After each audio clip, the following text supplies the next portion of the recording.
cút pi segi lampang hi ilu diu ha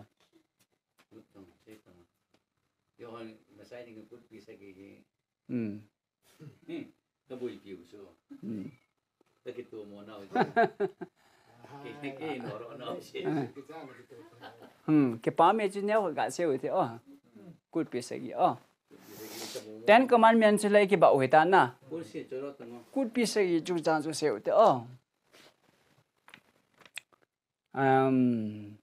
Moshe dan chi pi hami ti a hi le dan zagup la som la thum wal o me ki ti chu in a head su na e ho chi ki ba chu neo kha kha hi bo chu dan zagup la som la thum wal o me ti wa chu cha lot lau khat ga la dong he Moshe dan na chu mit khela mit ati chu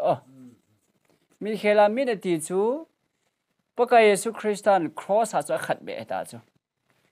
chu hoi la ki mum ti le Matthew bung nga chang som thum la gi le som thum la ko chu sim le han na mit khela ha ki ti ya ki sun chu no na za ta ve ai la ken ka sei pi ne hi ve min nge phe lang kha be le lang kha yong do pi ta win an ti cross an chai chu na ki chai ta chu na chu cả đã chứ ai là chép tân tiếng dùng chứ nige hình ni là chép tân đi hết chứ ai vang anh chú hơi ăn chạy tạm thì là First Corin bung sagi chang som legit som la ku achun hi tin an sei na he chép tân sa a ke ko chép tân chun chuti han na chép tân lo la ya ke ko chép tân lo chun chuti ta han chang som la ku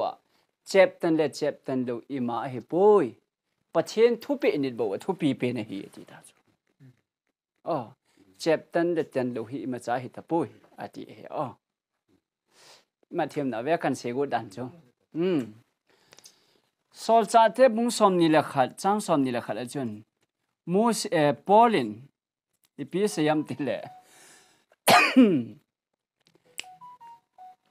juda te chu Moshe dan azui ta lo dingo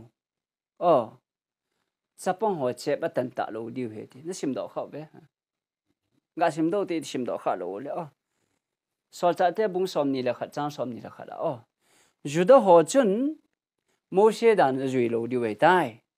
ton la sapong ho che ba tan ta lo diu he ti na hi le a le so sim do do ahin ama hon nang ma thu dol nang ma hin chi dang nam dang te ho la ajuda ho chu Moshe dan thu pai tha ding Moshe dan thu pai tha ding na thu na hilen chapang chep tan lo ding chapang chep tan lo ding o ti so Paul hin na aga sei na chu Moshe dan thu chu ki chai hi te cross a ki chai ta chu me chapang yong chep tan ta lo di ti chu hi le chu Paul hin Moshe dan thu yong pai tha ding chapang chep tan ta lo di ti chu hil ji a chu anaza son wa na nang hin juda ho chun Moshe dan thu a pai mang ding chapang yong chep tan ta lo di he ti na hil chu aja ta wen ti ta chu ya chu Galatia bunga chun chep tan thu la ho chun dan thu bon ha zui na lai du Krista to ki sap khana hi ve chu Krista ta san lo hi ve ti na chu chep tan ho chu ni dang lai ya chu ata san hon chep tan ya tu atan ho hin ata san lo ji wa tan ho ti na ta chu kas akle tu ni chu masang lai ya chu Mesia Krista hi juda te chi la hung ping di chep tan la hung ping di he ti ata san vai la kitan ho chu na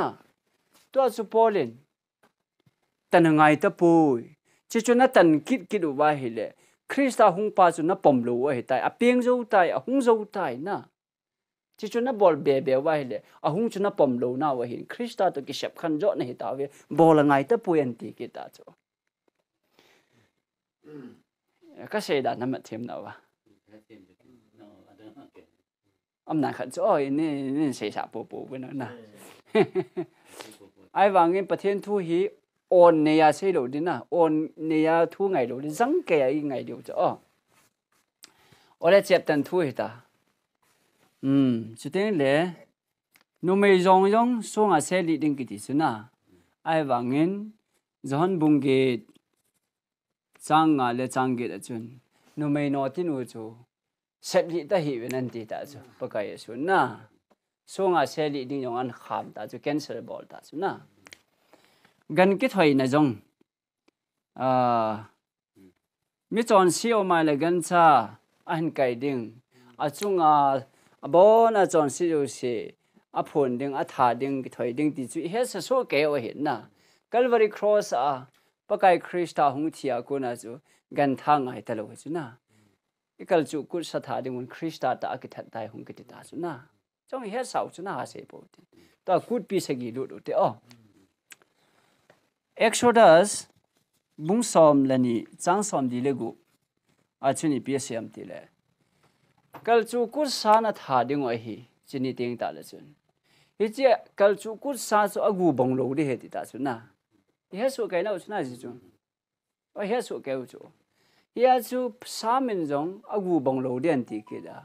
pa ka ye su a chi ni a chu ki gin ni hin na a jing chu la ni lo pi ni a hin a ti a chi ki gin ni a hi je chun a keng chu khat ni keng chu khat bo pi ben na misai ni ai ha se na lo di ha cho he na ui ngoi le ai le me thiu chu na ai chi chu ipiji a chu kal chu kut ki mangham ti le pan jong an setan Egypt ga ma thisan ki ta chun Krista hung thi ding wat sa na pe na hi chu na Christian hu do ding wat sa na hi ya he chi chu a hung do nau jonggel do na hi ya an bol wa gan an than wa a cha te ho chun hepa ipida gan cha hi thau ha ti le khunu le Calvary cross ha hung thi ding he ti a sei pi yu chu na chi wat sa na ding a chu a hung thi pha na chu kal chu ku sang ga tha ngai ta po ti chu chi a chi pi se hom ti le kal chu kut hin Krista thi na ding wat sa na chu na Matthew di dan chu na ai le chol solo chang tha kut hin i pi wat sa am ti le chol solo pi kun am ti le pa ka Yesu Krista thana chol la ke ti la chon sit na hi na chon sit na nei lo chol solo chon sit na nei lo wa Krista thana a thi a ki wi ding wat sa ai chu kyo hil dan na so chi ki jom thala kut man sa jinga chol solo man sa thai ni a hi gamasa kut man sa chu gamasa pida ki jom thala man sa ham dila bong ni san som la li som la nga a ti wa na a bip ti ho yong se ba ayong la thang pi khat se go do hi gamasa kut ji pi ham dile paka Yesu Krista mi thi la ko na gamasa pe na hi na ding a hung tho do ding wat sa na chu ya na ti hun ngam ba te paka Yesu chu a tho do ni a pe na chu ni ja no ma le se chu ni som ji jan som li chu na ni som ji jan som li ma vana kal to kit tha ni som jo ba thagau thi hung kum chu na cha chu gamasa ku na asim do wa ni som nga ni sabat sagi ki chai chat adi wa som ngai chu na Pentecost adi hachin hapta kut aman sa chu ni som nga ni chu na hapta kut hi pi wat sam ti le Pentecost thagau thi hung kum ding chu na Avetsah ai chu chia chu hapta thagau thi hung kuma chu hapta lung ke ya chu ne wa na nei khom wa ke ya tum na nga tum tium lo wa hi chu chi hong hi hapta kut na man sa yi chu Avetsah na nei ngan chang chu hapta kut zu wa hi pi man wam ti le thutan na hung thun ding pha da hi sumkon kut aman sa chu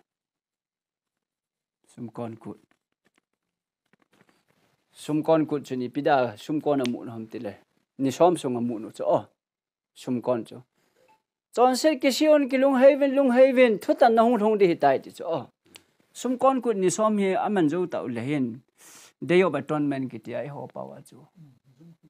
jom ke pur tia ipi ha ji chu pa wa hat to na ni khu cham na ni khu ti ti cham na kut ti chamna kut kitia hi pi boru ham tile sum ko na mo no chu hi si chamna kut ting ta la hen them pu chung nung pen pa chu mun theng chung nung a lut di ta chu I het them na wel chu study su keu ta na sei no me chu he cho he me sai ni la ngai sei phal le ai la cha chu ke ngon a ti wa sum kon mu la ya chu mi o se ki ngu wa mun theng chung nung a them pu chung nung lut ni a pula ma he ki shi a na ti wa hin kho man ho chu I ti ki da henge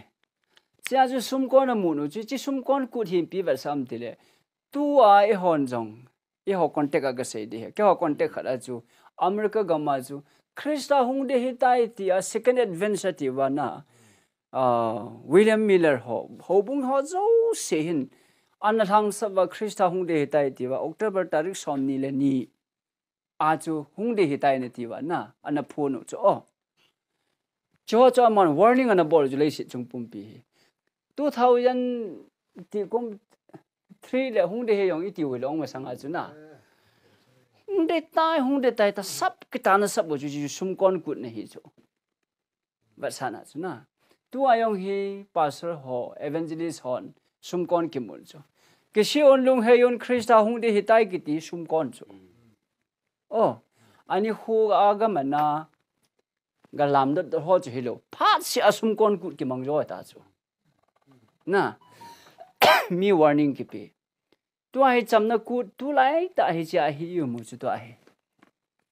mun theng chung nunga them pu chung nunga lut banga chu tu ai them pu chung nungu chu ko hi ta mi ti le pa kai yesu ta chu he chi pa kai yesu Joshua Mesia I ti pau hu hing pu hi wana mun theng chung nunga lut ta chu chilai hi ne khat ga se u ti pe edi som thum la khala chun achi e cross na achia pada chu edi 1844 chan hina van mun thenga ume chu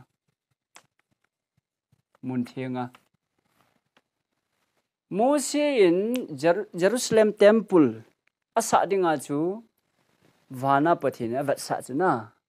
ka Avetsah ding chu vana apatan Avetsah chu chi ne ji ve temple ki sa chu pindan ni uma chu le na hichi pindan ni chu hoya la do ham te de vana hobu mai chu vana howin om na lai dan gin sa do ve na hon ha ba vana howin om na lai de hobu ha ba gin sa chat se uti di le na study together ebo vana hobu dan gin sa talo la ha ba ka ke pa I lo thin diu ta chu Pathen na to vana hobu he chu ye chu Bible I ta san diu he ka ti na ji chui chu ba sim do the Hebrai bung khat bung git chang khat chun vana hobu ta be pa kai tun do ati chu vana hobu he chu ji chu ga sim do ti be vana hobu na la chang khat na chin sim king Chunga thu ki sei chang si la athu pi pen hi chi hi van chunga chung nong pen lal to na zit la ma to chule mi him tun do hilova pakai tun do hobu ta be le pakai tun do hobu ta be le ati cho thing tha cha le a pang mun thing I nei naw pe vana hi hobu me cho vana yong hi mun thing chung nung uma vana yong hi na hi chi ta bang banga chu le se da hi na sa diu he ati na vana acho copy hu cho chi chu Exodus bung som ni le li chang som la ko a khun Mose ko ma yong chu Mose vana na vet tonding kapi chu Pathen ching thei ta in sign ati chu na la Hebrai bung ge chang a chu hin sim phakin o hing ba ama ho tha cha le a pan naw chu Musin haubu sa do ding a agut laya. Vậy ta Musin haubu sa do ding agut laya. Pathenin ahil cha a aza a. Pathenin ahil cha a aza a. Ching thejin. Vet ka dinga mul chung a ka vet sa lim bang bang a chun. Vet ka dinga mul chung a ka vet sa lim bang bang chun ti chu. Vana haubu chu. Avetsah kita pun ada nasa deh dia, leisha dah ali sanctuary kita na, cicuan sa. Wana haubu nalai hejo oh, heji hauin acu muntiang chung nung hejo, tiang chung nung oh ne het tiam na dia na. 31 ati tu lah pakai susu na, ati dia wad ni somdi jan somdi wana kal tas na, wana kalah he muntiang ai hejo. Chai. Oh, ho thiam puwa dinga. Hichi 1844 chan hi uma 1844 aku na 2021 hi hoi la ya ham tile mun thiang chung nunga hi hi su tu ai. Hung ke chon ta chu. Mun thiang chung nunga day of atonement ni huwa hi su tu ai oh. Pakai su nang le ke ya dinga mun thiang chung nunga lu lai ta. Lấy xe ra Jerusalem temple la, muốn thiêng chung nung thiêng pu chung nung alu đã kẻ ngài ông chiên cái bị yêu ra khẩu bé, chỉ muốn thiêng chung nung thiêng pu chung nung alu lại ta, bữa là mà họ họ cái xe lùng hay am lại tàu chứ na, anh ngồi là, khi chỉ lại ta bằng ai tuổi bắt cái Giêsu, thiêng pu chung nung chu, muốn thiêng chung nung chu vào na oh. Cái bài Pathen bộ, giờ chú chỉ hung lò nào vậy sao? Cái lò thì điều cái tiếng. Pathen hồ bung mi pi te chun, hồ hiểu đi sát anh ấy. Chỉ này hết lò điều ông số cái ta sẽ này giống lẽ, nó lung thiêu mù vào chun nào hung lò thế đấy. Daniel bung get trang som là liat na, hung kia lò chun. Daniel bung get trang som là liat chun. Ni hồ sang ni lệ, giật thum dâu lệ, muốn thiêng chú cái sự thiêng đừng ông là đừng đó là ông để đại chỉ prophecy hoài đại chú, Israel điều tâm đạo mà chú ô lệ chú hiện Daniel hợp ta hiện nay rồi, không cái quy dập bây giờ, ni sang ni là giật thum gã sim đó mua tiệt abung chú Daniel bung gate, trang som là li. Sim đó. Chụp in khat chun khat za a sei pi in nilha le jingka sang ni le za thum chi na chi ga ve leo chi ge ya hi ti a hi hung ding a hin chu zo ting le mun thiang zong a na ding dol a ki koi za ki tha sim do ding a hi mun thiang chu su thiang ngai ji chu ai chu ni chang le ki thoi na bol wa na muốn thiêng à chú, cái thoi na thì sao na thiêng khum riêng ngoài hiện chú na, muốn thiêng chú sụ thiêng ngay chú, thì sao chú sụ thiêng ngay chú, cái chú sụ thiêng này điên chú, ni sang ni lệ giờ thum dâu phát lệ muốn thiêng chú cái sụ thiêng đấy hết chú, muốn thiêng cái sụ thiêng ta lệ, aban step chú bị ham muốn thiêng chung nung transfer chú, na, ya chú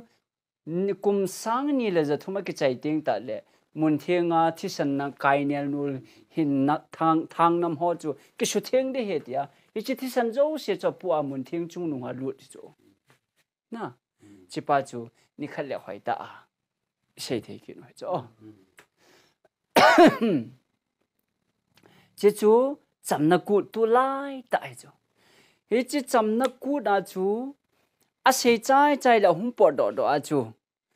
thung ai lo ho chu so nga se liu chu na itine ki hilbe like a chu Jerusalem temple la chu en ngola tawwa yom kipul phat le na thiam pu chung nung chu mun thiang chung nunga lu lai ta hen pulama he ke adi na chi ta taw na ma en ngol wa na ki shi lung he yan na sata taw hi wa chu a taw ta ho chu mun thiang chung nunga hung do teng ta le a ki shi ho chu ngai dam chang jiu a ki shi do ho chu thiam pu wan chu he do ya langa urim chiếu miêm mà sống xóm là nhiều mà na thế chứ chú cái sĩ đâu cái hết là ngã chú cái sĩ họ chú không vạ lip lẹp chú ai khát ba chú na lang khát ba chú sống mình tâm chú vạ lip lẹp đi cái sĩ đâu chọn sẽ hiểu lệ mày bol không cái đi na cha cô na chú yom kippur cái cháy thật đó nên khua cái cháy ya thiên phụ chú nó không đó tiếng ta lệ cái sĩ lâu cho xe liệu và anh ấy cái sĩ thiêm trong họ nói chú cái bà bé sợ quá na thiên phụ ba được chân cái bà bé sợ quá thiên phụ ba được chân tham bu cút mà không một chỗ tham bu cút cái gì Akichaidan nó chỗ tham bu cút hi thiên phụ ba được mình không tệ ngay chú thiên phụ chung nung to mình không thể chú cái đấy na mình thấy giống hiểu Jerusalem chỉ tệ ngay tham bu cút chú muốn đăng đăng cái mang thấy rồi chú tu ni ai chi vật sa chi pi ham paka Yesu Christa tua cham na kut itiu vana e ho dinga mun theng chung nunga hi chu ahung do le na e ho hi thiam chang in hi wa mi theng la e jaw du phat le thiam pu chung nung Yesu Christa tu chun van tha le tha thambu kut iman diu ta chu ke pa tha te chu Avetsah e chu cho zo se chu thil vat sa ngan chang hi ja chu na Paul hin hi chu cút hồi hi mang ta hi ven Akichai hi tai thil hong ding paka Yesu thil bol ding Avetsah na hin na ali ma hi bo ve shadow he chi bol ngai ta pui to akal chu kun na man le paka Yesu thinai lo dan na ge lo hi na bol ta hi ven anti so ga sim do te Kolosa Buni Chang Som le li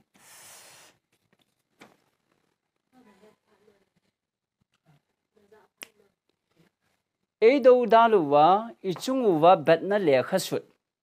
na dan thua ki sun chu anoi manga thingkila khat be tha asu be a hitai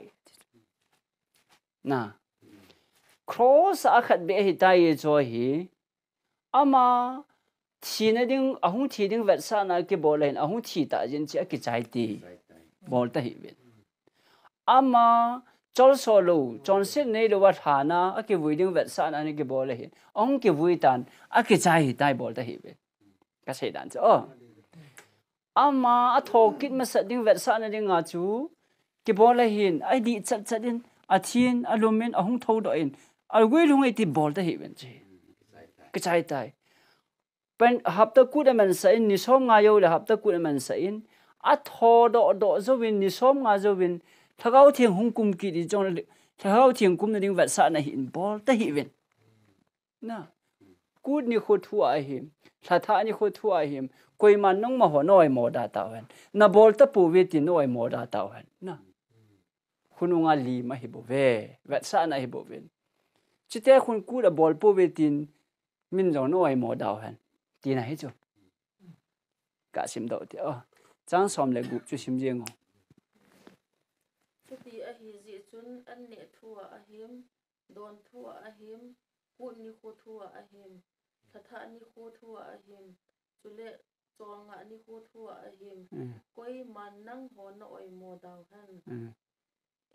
hi ti ho zo se chu kunung a thu dol lim shadow a hi bo ve a hin ta sa chu Krista a hi a ta chu Krista hi na hi chi ki bol ho hi paka Yesu ni cha lim ve da ji cha lim mo mai la na che paka Yesu an bol ding ho chu la ya li ma kilang chu paka Yesu cho hi an bol de ya chu hung kilang ma sa atta ama hung pha na cho hi be hi chu lim hi henge Israel sa te ho che hoi ana bol wa a bol na je pen su na he phalo wa na a min mai ana bol le cha su Israel ha bol na kut pi ho yong kak ki da na a ti do na tu la ya ho no i bol wa ngo kal chu ku ro di pi ve sa ai lo le zum ki pur hin pi ve sam ti ho he phalo khop na ki bol lo men Christmas mga ai ho ben mang lo chu so chu ra ngai to chu man te te de ye ju bai para na ti la nga hu na e lo ole cái họ bom đạn cái gì vậy na nè thêm nào chứ na cho hi vật sản này chứ vật sản này chỉ là em lại bu giảm thong hết na mình kêu trái biểu trái lấy bỏ cái điều ấy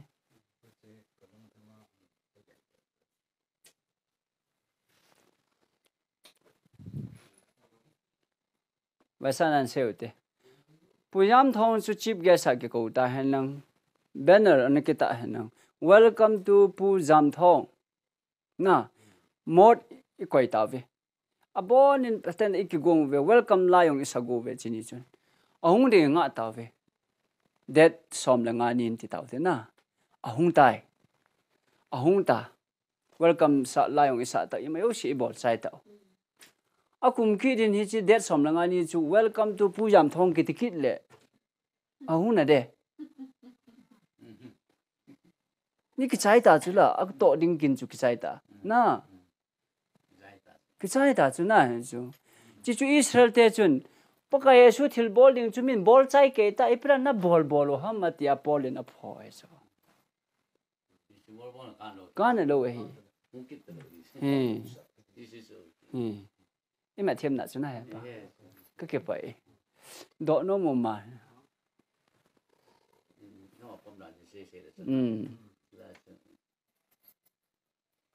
ole cha chu en ne thua him don thua him ati yong hina kut sa ki that ho chu je ju e hon sa thin sa lung iti bangwa ne thei di loi ne thei lo ding loi gowan ding loi hai chu them pu chan ding loi hai chu na don thua him ne thua him koi ma noi mo da han ti hi tua alu dal na ne ho hin koi ma noi mo da han ti lo pi chu en kam ne ho hi ti lo pi chu sachan sathin salung thempu ne di le ne do ding ho a hin ima cha ngai ta pui be ye tai ti na hi chu thau me ne ho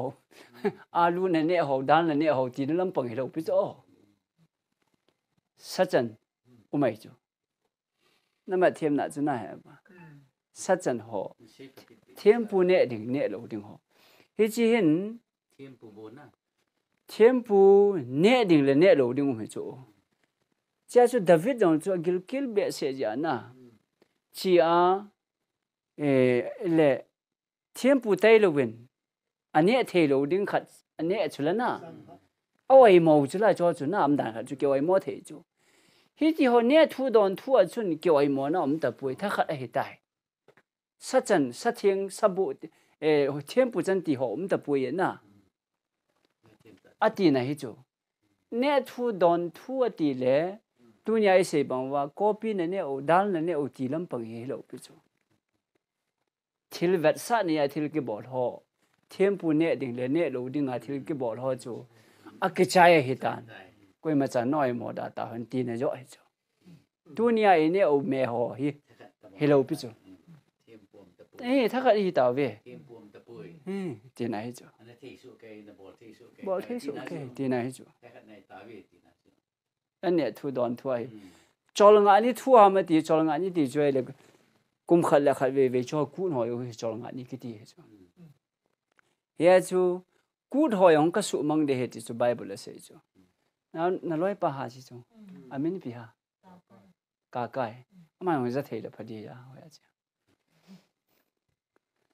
cút cái số mang để hết thì nó khát xem thì Hosea tiếng Anh xem nào Hosea buni trang som là khá là chuyện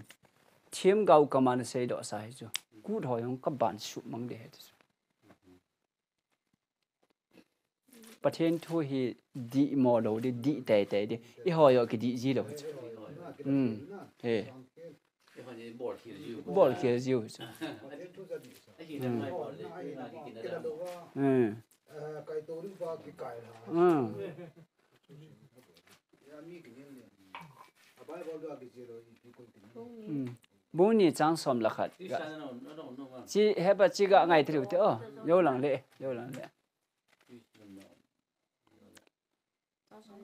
trang som là khát hoa xe bún nó ngay vô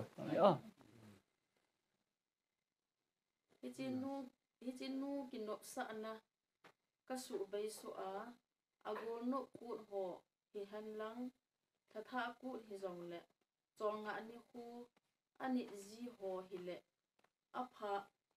apha tip sa kut a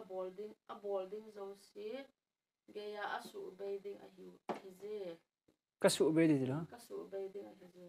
aphat tip sa kut ho jouse yo ama gol nu kut ho yo na cho jouse yo kasu bay đi hết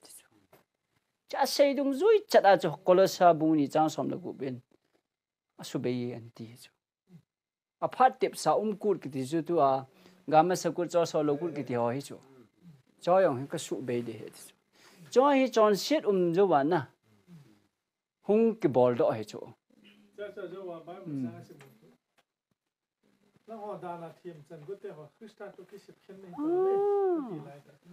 he ji boy na bol na lai wa hi le dana thim chang ki go krista na ta san lo ti na hin krista to ki sap khan na hi ve ti na hi cho galatia bunga chang thu men hosia bung ni chang som la khala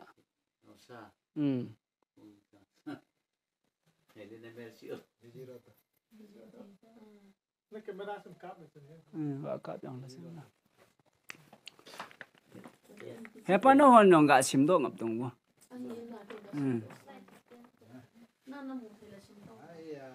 kami boy thi mai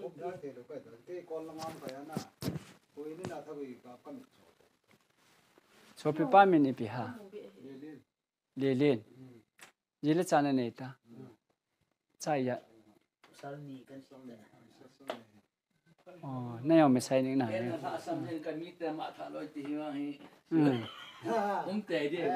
tệ ya cho khổ đi chứ khổ là nên mua đi ngoài hết chứ khổ tạ thêm Saya tu berai mita tabang acuna.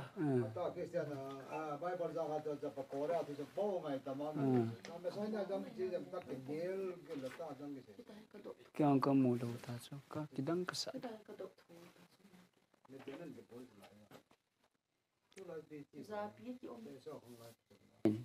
cút như khôi thu họ phát tiếp sao cút họ chẳng nghe cái số măng để hiện thì chú thêm gạo anh sẽ chú quấy thùng ta chú lên na bể cho cút họ nằm ăn vài hi lệ đàn thu hi chỉ đàn họ nằm ăn vài lệ Christa tôi cái sắp khăn này tao về nó bom đầu thì này mi khát salam hung sát hành năng na salam họ chú cái sát chú cái hành năng cha chú cái sát cái hành năng ít tiêm khát chun cái bom đầu tập bông khát hung đỏ thế chú chỉ tập bông chú chỉ hung bol na pa hi Christa hung tai ti ki het na hi cho hi na chi chu I bol te ki nai le hung nai pui ti na hi cho hung nai pui ti na hi cho na ma thiam ve Christa bol hung nai lo ti na ta bong hi cho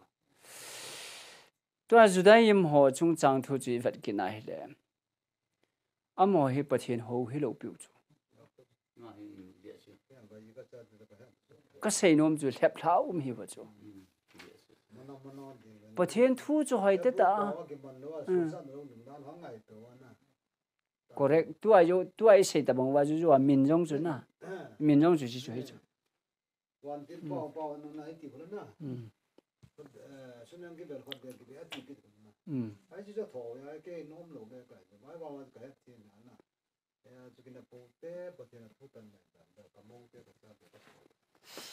ole chi cho hiền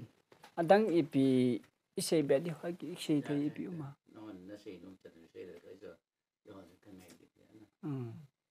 chân lòng cái phá ta chứ mình làm khăn là ca ngày đúng năm mà năm đồng là âm là cho ai chịu sa để vô sa tiểu long ai thì ai mà lý sự